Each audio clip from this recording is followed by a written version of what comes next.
আরজিকর কাণ্ডের প্রতিবাদে পশ্চিমবঙ্গের ছাত্র সমাজ মঙ্গলবার নবান্নে এক প্রতিবাদী কর্মসূচি হাতে নিয়েছিল। এই প্রতিবাদী কর্মসূচিতে গুরুতরভাবে আহত হয়েছেন এক ট্রাফিক সার্জেন্ট।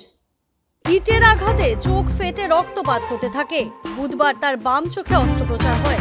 এরপরই চিকিৎসকরা জানিয়ে দেন সারা জীবনের মতো বাম চোখের দৃষ্টিশক্তি হারিয়েছে 37 বছরের ট্রাফিক সার্জেন্ট। আরজিকর কাণ্ডের প্রতিবাদে মঙ্গলবার নবান্ন অভিযানে ডাক দিয়েছিল পশ্চিমবঙ্গ ছাত্র সমাজ। এই দিন কার্যত রণক্ষেত্রের চেহারা ধারণ করে নবান্ন সংলগ্ন এলাকা।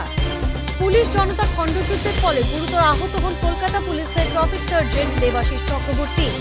ইটের আঘাতে চোখ ফেটে রক্তপাত হতে থাকে। বুধবার তার বাম চোখে অস্ত্রোপচার হয়। এরপরই চিকিৎসকরা জানিয়ে দেন সারা জীবনের মতো বাম চোখের দৃষ্টিশক্তি হারিয়েছেন 37 বছরের ট্রাফিক সার্জেন্ট। ইটের আঘাতে চোখ ফেটে রক্তপাত হতে থাকে। বুধবার তার বাম চোখে অস্ত্রোপচার হয়। এরপরই চিকিৎসকরা জানিয়ে দেন সারা জীবনের মতো বাম চোখের দৃষ্টিশক্তি হারিয়েছে 37 বছরের ট্রাফিক সার্জেন্ট। আরজিকর কাণ্ডের প্রতিবাদে মঙ্গলবার নবান্ন অভিযানে ডাক দিয়েছিল পশ্চিমবঙ্গ ছাত্র সমাজ। এই দিন কার্যত রণক্ষেত্রের চেহারা ধারণ করে নবান্ন সংলগ্ন এলাকা।